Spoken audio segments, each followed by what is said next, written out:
So the second round is complete and the top 4 women have made it through into the third round. Iga Swiatek, Aryna Sabalenka, Elena Rybakina and Coco Gauff.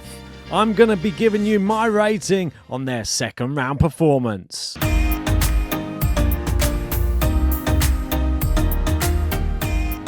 Right, and before we go anywhere, make sure you've hit a like on the video and subscribe to the channel. Going to be bringing you these all the way through Roland Garros, or as long as they stay in. Well, let's get stuck into it. I'm going to be going in a different order to what it shows on the screen. We already did a preview of Iga versus Osaka. Go check that one out. It was a post-match reaction, giving you our initial thoughts just after the match had finished. And I will get on to Iga Osaka, and that one will be last. So stay tuned. I'm going to be speaking about that.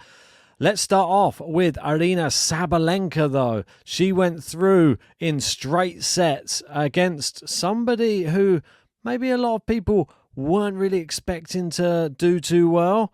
But if you look at her form, you might be convinced otherwise. Uchijima had come into Roland Garros on an incredible run of form. I think it was close to 20 matches unbeaten coming into play, Aryna Sabalenka, and not an easy match. And Sabalenka made it look easy, 6-2, 6-2. It doesn't really tell the storyline of this match, because I think Sabalenka had to fight hard to actually win this match, and she just has that additional power and just a lot of desire. Her movement's pretty good, but I think she was just over-hitting or out-hitting Uchijima in this matchup, and it just proved too much. I mean, I thought she played really well to stay in some of these rallies. Her recovery skills, Uchijima, were really, really good, but when it's flying at so many kilometers an hour into each of the corners, there's only so many that you can get back. I was impressed by Aryna Sabalenka. She stayed calm, she stayed cool, collected, reserved, and didn't show too much emotion, and just got it done. I thought it was impressive. Weren't too many people there watching. Maybe that helped out with the nerves as well. But you can see here with some of the stats, quite good serving stats from Sabalenka as well. 76% of first serves won, 72% of second serves won. All break points saved as well. Really, really good statistics, and 27 winners to 18 unforced errors. Uchijima only managed to get 10 and only 12 unforced errors though, so not too bad on that count. Total points won, 62 to 38. Very convincing performance by Aryna Sabalenka. I thought it was the sign of a champion, just putting away somebody who's sort of a bit of an unknown to some of the not so regular tennis fans. It could be a banana skin, but it wasn't for her. She made light work of her, and she remains undefeated in Grand Slams this season, destroying the ball from every area of the court. She definitely was doing that. 12 wins out of her last 14 matches on clay, powering through the clay like only she can. Yeah, I mean, don't forget, it's hard to hit that many winners on these courts, but someone with her type of power, she makes it look easy. And she's not got it easy in the next round either. And in the next round, she's going to be playing her friend Paula Badoza. Both of those ladies definitely pack a punch. And as she said, it's always tough to play your friend, your really best friend. Yes, most definitely. It adds a little element of doubt, I think, when you're playing somebody who you do actually like on the other end of the court. Somebody who is a very good clay court player as well. We know if Paula Badoza turns up, Sabalenka could have her hands full. Right, let's get on to my rating of Sabalenka in this match, though. I thought it was a very tough match, considering the form of Uchijima. And I'd give Sabalenka an 8 out of 10 for this performance, because I thought that she made it look easy when it wasn't an easy match. Feel free to disagree with me in the comment section below. That's why it's there. But I want to hear your thoughts. Did you think that should have been an easier match, or do you think that it was just about right? I thought I was impressed by the actual level of tennis from Uchijima and Sabalenka, the way she was able to dispatch her. Let's move on to another big hitter, and it is none other than Elena Rybakina. Rybakina beat Aryna Sabalenka and beat her in straight sets. Wasn't as convincing as the 6-2, 6-2 from Sabalenka, but it was 6-3, 6-4, and you're just sort of starting to see signs that she's becoming more comfortable, I think, in this tournament with Rybakina. She's very hard hitting as well, manages to keep everything close to the baseline, and Roos was really struggling, I think, with some of the rallying that Rybakina just puts on you. I thought Roos had some good spells in the match, but it's just not enough. You really have to play well for the full duration, and she wasn't able to do so. Rybakina now 2 straight sets wins in her first 2 matches, the same as Sabalenka. Both of them looking in good form. I'd say Sabalenka slightly more impressive. This match from Rybakina, I thought she served well. Forehand looked good as well. I'd say not quite as impressive as Sabalenka, and not really getting in the headlines for the right reasons. All of this press conference stuff is really coming up a bit too much now. Obviously, she said she doesn't really like answering the questions. They're always the same, and she's probably a bit bored answering the same questions. And unfortunately, no one even requested her to go to the media room to even do any after her second round match. I mean, it's quite sad, really, to be honest. One of the best players in the world on the women's side. And as I said, she asked them for better questions, so they gave her no questions. Not sure what this solves. Yeah, I mean, it beats me. I think that they do have to come up with some better questions. I've been in there. I've been in the room. People, just use your brain. Come on, think of something that's more interesting to ask them. They've probably had the same questions over and over again. What's it like to play in the rain? Yeah, I mean, come on, do your homework a bit more. I mean, this is she said, I play in all conditions. Next question, pretty much. But Rybakina's performance, I wouldn't say it blew me away, but she did just enough. Probably give Rybakina about a 6 for her performance against Roland. Just did enough. Still a lot of room for improvement. Coco Gauff, let's move on to her next. And she got past a former semi-finalist. It was Zidansek. Another player, underrated, I would say. And I think that she came into this tournament, Zidansek, looking really good. Obviously, she had to come through the qualifying, knocked out, who was it, Hercog. You had, not too familiar on, Noah Akague. We've got Baptiste, obviously know her, and she knocked out Alison van Uytvanck in that first round match as well. So not an easy player to play, especially as clay is definitely her surface.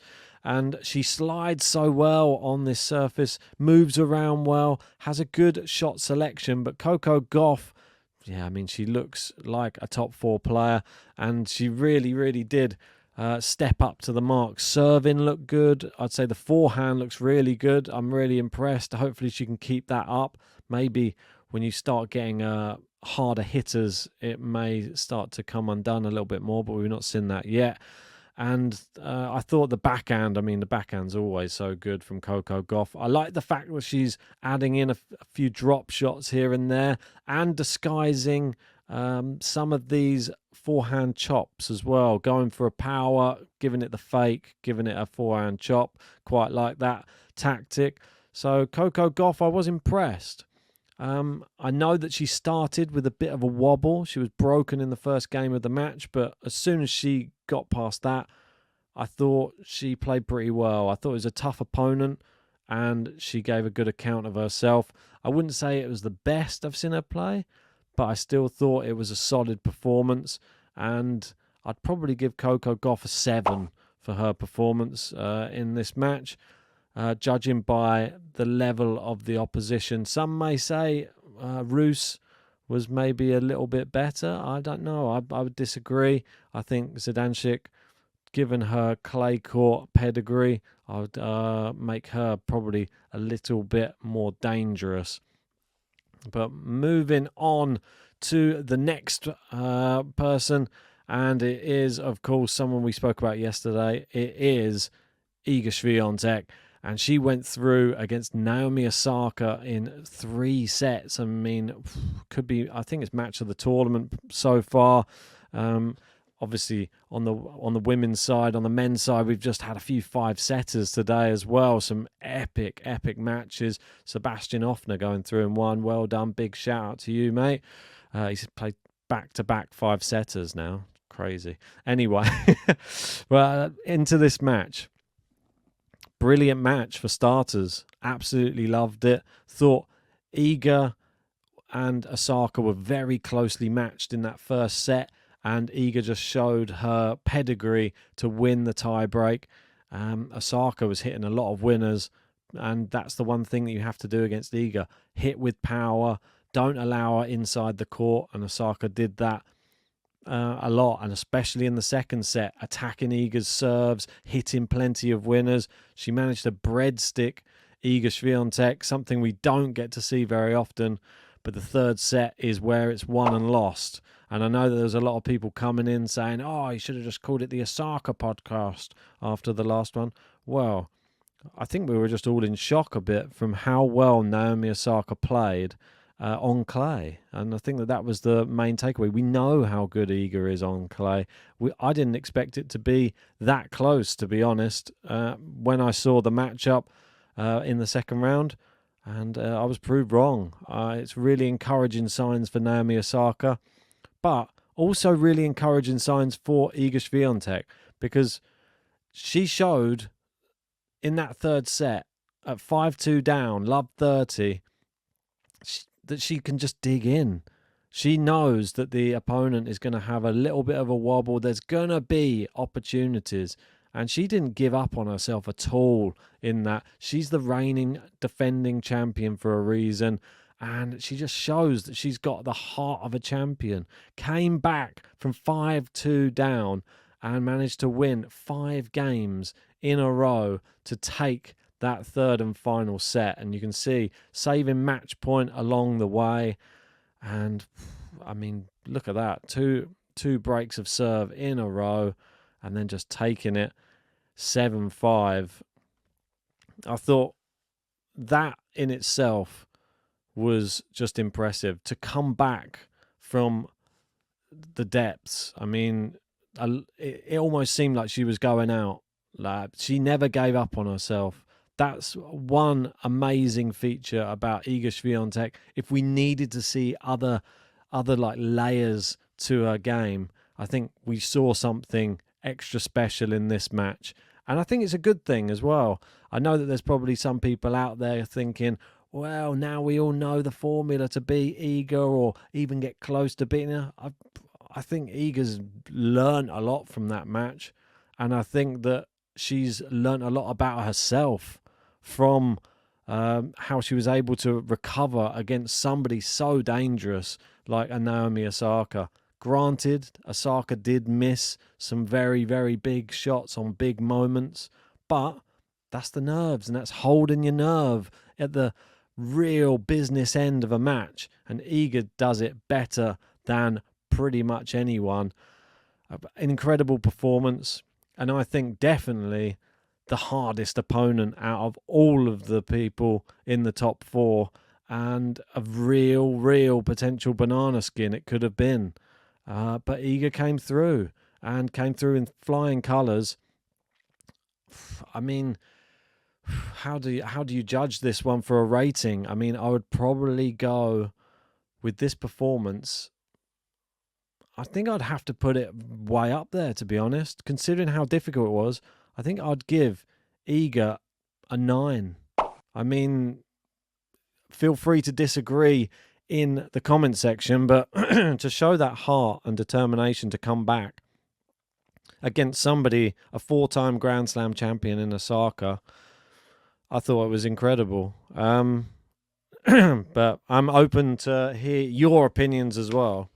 And then you see what it means to Iga Swiatek as well. After her match win, she broke down in tears. I mean, this is how much every match means to her and how much she puts her heart and soul into a tennis match. I mean, fair play to her. You can't help but love her. I think that she's a really, really inspirational character and like a model professional. So she should be proud. I can't wait to see her in the next round. And here are all of the next round matches for all of these top 4 players. We've got Gauff, Yastremska, Iga versus Bolshkova. We've got Badoza, Sabalenka, and we've got Mertens versus Rybakina there. Some real interesting ones. I expect Gauff, I think she just played her recently, Yastremska. I expect that to be a nice, easy win. Bolshkova, I don't think she'll trouble Iga too much. I'd expect that to be straight sets. Badoza, Sabalenka, I think it could see 2 close sets, but I think Sabalenka should be okay there. Mertens could be a banana skin. You never know with her. We might see Rybakina have to come back in this match, but I think that she'll still be okay. I think we will see all 4 ladies make it through into the 4th round. So there's my ratings for the top 4 ladies in their round 2 matches. I went with Sabalenka an 8. I went with Rybakina with a 6. Coco Gauff with a 7. And Iga with a 9. Let me know your ratings in that comment section below. And if you haven't already, hit a like, subscribe, and join us for more Roland Garros action coming up all this week.